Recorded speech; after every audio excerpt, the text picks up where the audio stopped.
22. Which of the systems described in exercise 13.16 are homogeneous equilibria and which are the heterogeneous equilibria? So then I pulled up one of the balance equations here. In this case, we have to find out if S8 gas, which comes to equilibrium with 8S gas, whether this is homogeneous or a heterogeneous equilibrium. So I wrote the rules down here. Homogeneous equilibrium is when your phases are the same throughout the whole balanced equation.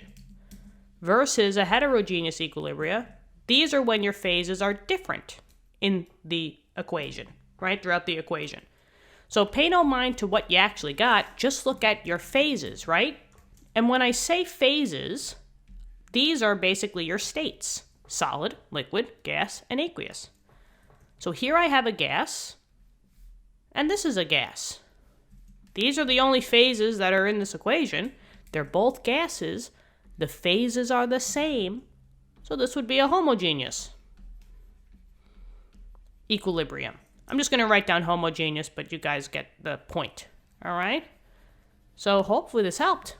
It's pretty easy, right? Let me know in the comments. Thank you so much for viewing the video. Let's keep working hard. Good luck on your future tests and quizzes, and I will see you in future lessons. Take care. Bye-bye.